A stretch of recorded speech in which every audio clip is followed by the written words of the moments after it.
我叫吴元俊，我今年8岁了，我从中国江苏来的，我喜欢现在的家。Do you like music, Junjun? 喜欢音乐吗，君君 ？He wants to learn piano. We have a piano. piano. Do you want to see your bedroom? When we had Caleb, we thought our family was perfect. We had one boy and one girl, and we thought this is a perfect family. We're done. We really didn't think that we would have another child. The more and more we looked at adoption, we knew there were children who needed a family. We knew that we had the love in our hearts, the ability to give a child a family.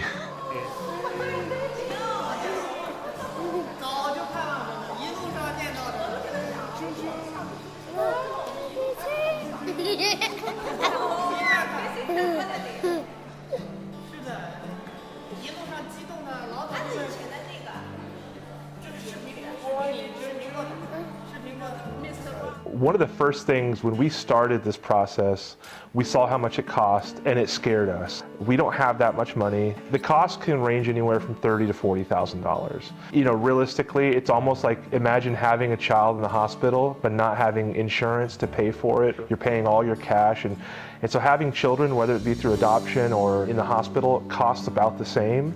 But the difference is for adoption, you don't have insurance. No one is going to pay for that for you. You have to pay for all of it. God just telling us, do it. I will provide for you. The good news is God provided so much. We had yard sales, we sold things, we didn't go on any vacations. We cut back everything in the house to make sure that we can make this happen. We had so many friends and family support us, handed everything over to God and said, we can't do this on our own. Can you help us make this happen? And he did in our little boy's home.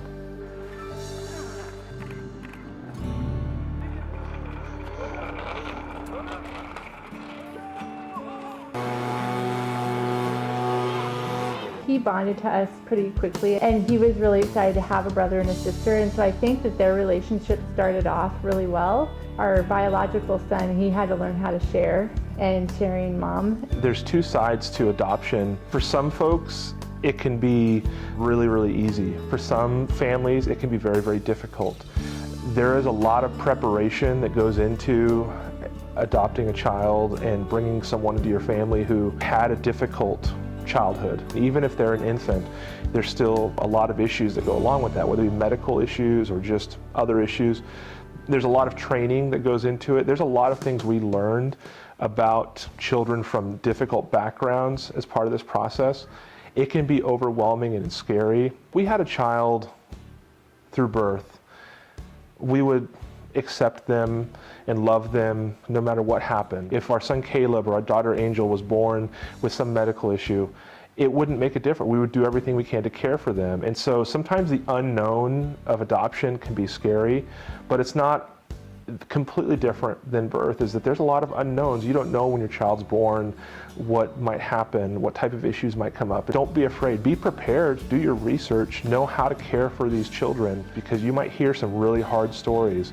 But there's hard stories that go on with biological children. Part of being a parent is just being willing to step out there and take care and love children and raise them as best you can.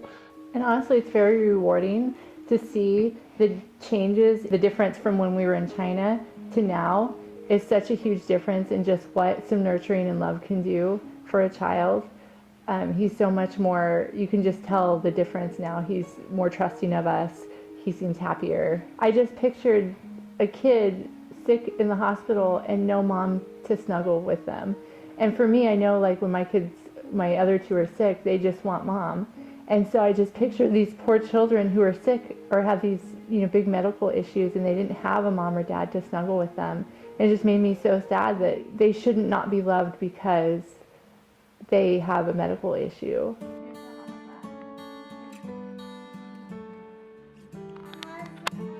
Even in America, most families that want to adopt want younger children and want healthier children. That's just very, very common. For us, I guess we never thought about it. I mean, I could tell you from my perspective, I think it's a little bit easier having an older child because we can talk about reading and writing. And for me, I'm like, oh man, we get to skip the whole diaper phase, you know. I don't have to do all that fun stuff. We never thought that our son would come from China. We never thought that our son would be older than our youngest, Caleb.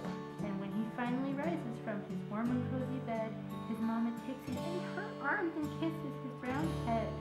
There's a lot of requirements to adopt from China. There's income requirements where you have to fill out paperwork and account for all of your net worth and the value of your house and the value of your belongings. And they want to know that if you bring this child home, are you going to be able to financially take care of the child? They also want to make sure that you're around health-wise. And so there's a lot of health things that you have to do. For me, I'm a big guy. I was over their weight limit for adopting.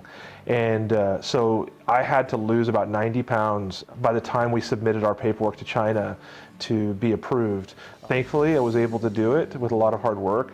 I always just tell people, be open to whatever gets put in front of you. For some families, that's the right decision. The reality is all these children need families. And in China, once they're 14, they're no longer eligible to be adopted anymore. They'll typically stay at the Social Welfare Institute where they try to teach them some life skills so that they can be on their own someday. But a lot of those children wind up just being beggars on the street or something. I can't imagine a child having to do that because we chose not to do what we needed to do as a family.